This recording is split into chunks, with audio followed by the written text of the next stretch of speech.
Assalamualaikum warahmatullahi wabarakatuh. Perkenalkan, saya perwakilan dari kelompok. Nama saya Ariska Fadila Putri dan teman saya yang lain, Anggraini Fitrianingrum, Arif Roman Hakim, dan Irfan Yazid. Di sini kami akan menjelaskan tentang kas kecil dan rekonsiliasi bank dan contoh soalnya. Untuk kas kecil terdiri dari dua metode, yaitu interest fund method atau metode dana tetap dan fluctuation fund method atau metode dana tidak tetap. Untuk pengisian pada interest, akun biaya termasuk debit, kas bank masuk di kredit. Untuk fluctuation, kas kecil termasuk debit, kas bank termasuk kredit. Untuk penambahan pada interest, kas kecil termasuk debit, kas bank termasuk kredit. Untuk fluctuation, kas kecil termasuk debit, kas bank termasuk kredit. Untuk pengurangan pada interest, kas bank termasuk debit, kas kecil termasuk kredit. Dan untuk fluctuation, kas bank termasuk debit, kas kecil termasuk kredit. Dan untuk yang terakhir, ayat jurnal penyesuaian pada interest, akun biaya termasuk debit dan kas kecil termasuk kredit. Untuk fluctuation tidak ada. Berikut adalah contoh soal kas kecil dengan metode interest. Perusahaan Jasa Sinar Jaya Agensi pada bulan Januari 2011. Pada tanggal 1 Januari, penerimaan kas untuk pembentukan dana kas kecil besar 2.500.000. Lalu pada tanggal 2 Januari, pembelian perlengkapan sebesar 570.000. Pada tanggal 4 Januari, biaya pembuatan brosur sebesar 175.000. Pada tanggal 8 Januari, pembayaran listrik sebesar 180.000. Lalu 14 Januari, pembayaran biaya telepon 275.000. 16 Januari, pembayaran air 120.000. 18 Januari, pembelian perangko dan materai 150.000. 21 Januari, pembelian perlengkapan 230.000. 25 Januari, biaya cetak brosur 130.000. 28 Januari, biaya fotokopi 65.000. 30 Januari, pengisian kembali dana kas kecil.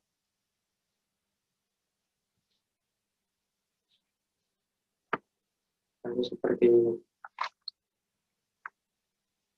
Tanggal 1 Januari, keterangan pembentukan dana kas kecil.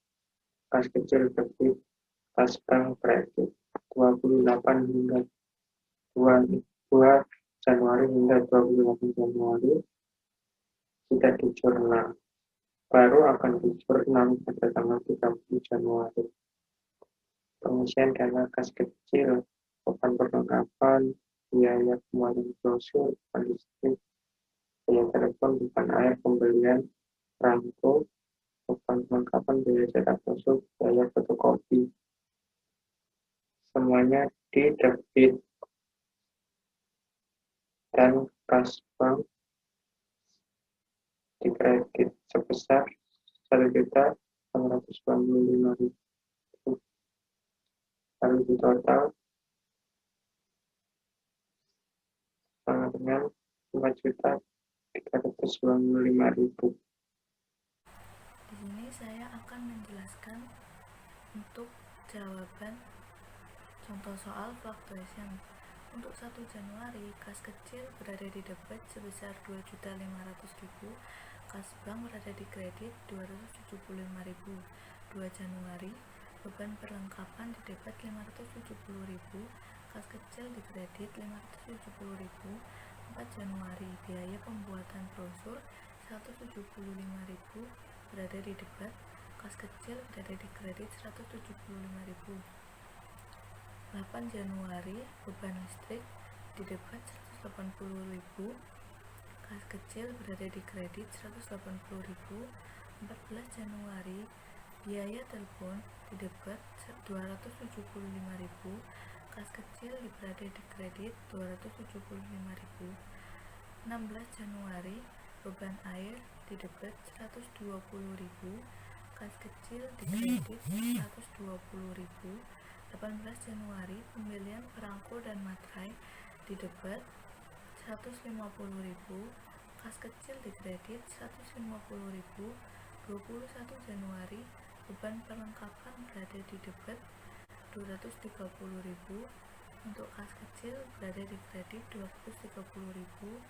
25 Januari, biaya cetak brosur 130.000 berada di debit, kas kecil berada di kredit 130.000. Untuk 28 Januari, biaya fotokopi di debit 65.000, kas kecil berada di kredit 65.000.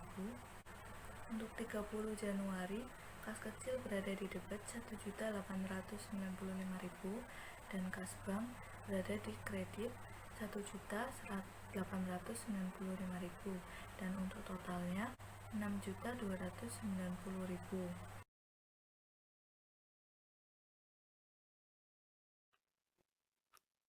Assalamualaikum warahmatullahi wabarakatuh. Saya di sini akan menjelaskan materi tentang rekonsiliasi bank. Rekonsiliasi bank adalah proses penyesuaian saldo catatan di bank dan catatan di perusahaan. Jadi, intinya rekonsiliasi bank yaitu menyamakan catatan yang ada di bank dan juga catatan yang ada di perusahaan. Nah, berikut merupakan transaksi-transaksi yang menyebabkan ketidaksamaan antara saldo kas menurut catatan di perusahaan dan saldo kas menurut catatan di bank. Yang pertama ada deposit in transit atau disebut sebagai setoran dalam perjalanan. Di buku perusahaan itu sudah menambah saldo kas, tapi di buku bank belum menambah saldo kas. Jadi di catatan rekonsiliasinya nanti dicatat di bagian bank yang menambah. Kemudian yang kedua ada outstanding check atau cek yang sudah dikeluarkan oleh perusahaan tetapi oleh pemegangnya atau pemiliknya itu belum dicairkan. Di buku perusahaan itu sudah mengurangi saldo kas, tetapi di buku bank belum mengurangi saldo kas. Jadi di rekonsiliasinya nanti dicatat di bagian bank yang mengurangi. Kemudian yang ketiga ada kesalahan pencatatan. Kesalahan pencatatan ini pengaruhnya tergantung jenis kesalahan pencatatannya, baik yang dilakukan perusahaan maupun di bank. Kemudian yang keempat, tagihan wesel dan bunga langsung ditagihkan bank.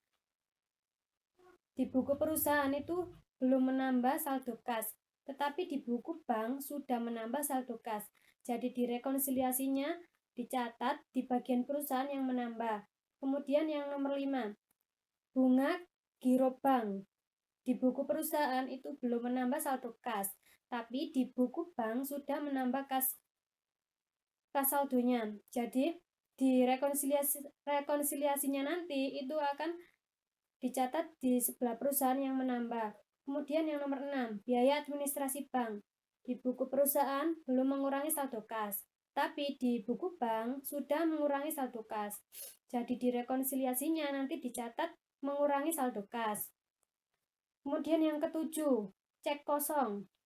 Di perusahaan saldo sudah menambah saldo kas, tetapi harus dikurangi. Di rekonsiliasinya nanti dicatat di bagian perusahaan yang pengurangan, sedangkan di bagian bank tidak berpengaruh. Kemudian yang nomor 8, kekeliruan memasukkan setoran rekening giro oleh bank. Di buku perusahaan sudah menambah saldo kas, tetapi di buku bank belum menambah saldo kas. Jadi nanti pencatatannya di rekonsiliasi itu menambah saldo kas bank. Nah, berikut adalah contoh soalnya. PT Indokarya menyetor seluruh kasnya ke bank untuk pengeluaran dalam jumlah besar yang jumlahnya menggunakan cek. Sedangkan untuk pengeluaran yang relatif kecil menggunakan dana kas kecil, pada tanggal 30 September 2010, bank melaporkan bahwa saldo rekening koran Indokarya sebesar 85 juta rupiah. Sementara saldo perusahaan pada tanggal yang sama yaitu 80 juta rupiah. Setelah ditelusuri ternyata penyebabnya itu ada berbagai macam transaksi ini. Dari A sampai H ini. Nah, ini saldo awalnya yang ada di bank atau rekening koran itu berarti saldo awal di bank sebesar 85 juta. Sedangkan saldo awal perusahaannya itu sebesar 80 juta. Kita cek di jawabannya. Nah, ini jawabannya. Saldo menurut catatan perusahaan sebesar 80 juta. Kemudian saldo menurut catatan bank sebesar 85 juta. Nah, transaksi-transaksinya yang A, perusahaan mengeluarkan cek sebesar 3 juta rupiah untuk pengisian dana kas kecil oleh bank dicatat sebagai setoran.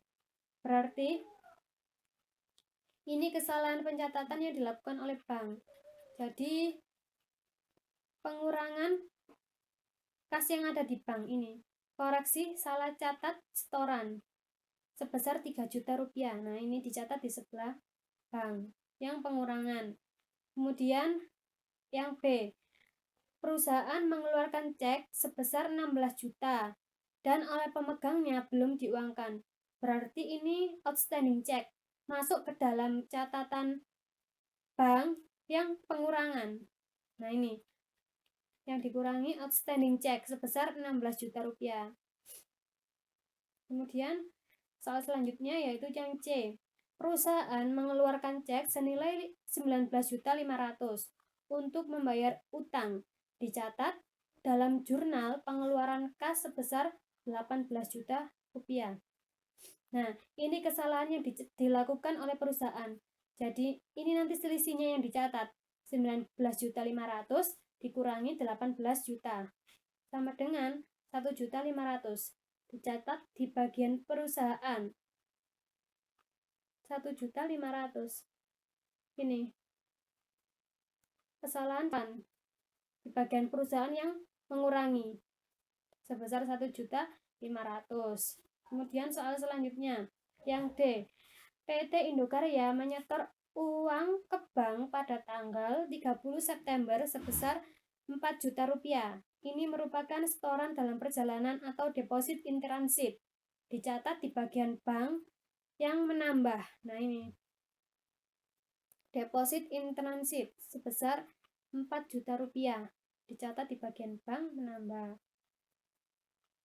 Kemudian selanjutnya yang E, bank telah melakukan kesalahan pembukuan, yaitu cek yang ditarik oleh PT Abadi Jaya sebesar 5 juta rupiah telah dikurangkan pada rekening PT Indokarya. Berarti ini kesalahannya dilakukan oleh bank. Dicatat di bank sebesar 5 juta. Nah, ini berarti dicatat bagian bank yang menambah sebesar 5 juta rupiah.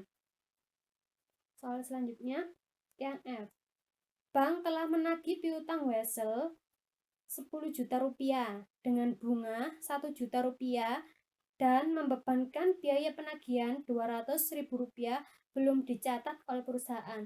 Jadi ini transaksinya dicatat di perusahaan. Yang pertama ini adalah penagihan inkaso.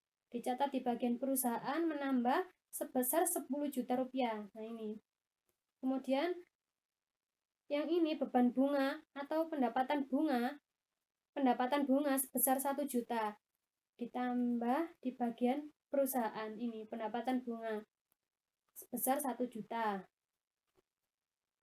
Dan yang terakhir ini pembebanan biaya penagihan sebesar 200.000 rupiah belum dicatat oleh perusahaan. Jadi ini biaya inkaso dimasukkan ke bagian perusahaan pengurangan ini. Biaya inkaso sebesar 200.000 rupiah.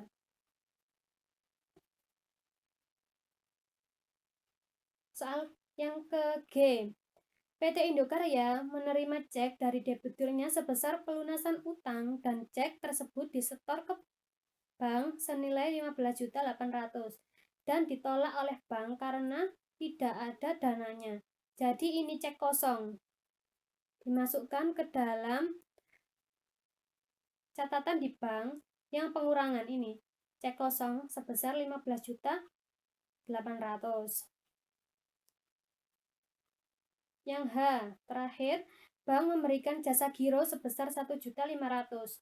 Berarti ini menambah kas yang ada di bank sebesar 1.500.000. Nah ini jasa giro 1.500.000 rupiah.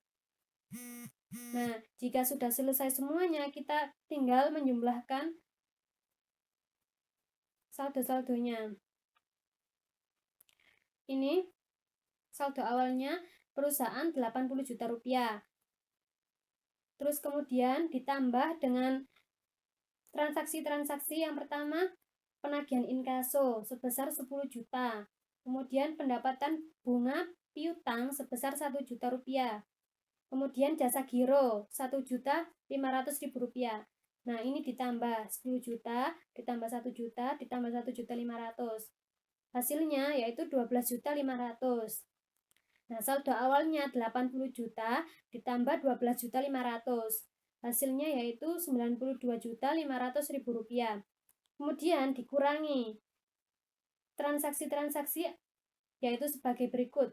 Biaya inkaso sebesar 200.000 rupiah, cek kosong 15.800.000 rupiah, kesalahan catat pengeluaran sebesar 1.500.000 rupiah. Kemudian ini ditambah dulu 200 ditambah 15.800 ditambah 1.500.000. Hasilnya 17.500.000. Nah ini yang penjumlahan tadi, hasil penjumlahan 92.500 dikurangi hasil pengurangan 17.500. Hasilnya yaitu 75 juta rupiah. Nah, ini saldo akhir yang ada di perusahaan. Kemudian saldo menurut catatan di bank. Saldo awalnya sebesar 85 juta rupiah. Kemudian ditambah transaksi-transaksi. Yang pertama ada deposit in transit sebesar 4 juta rupiah.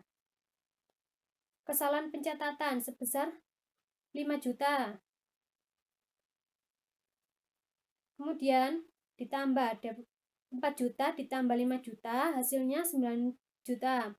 Kemudian saldo awalnya 85 juta ditambah dengan ini 9 juta.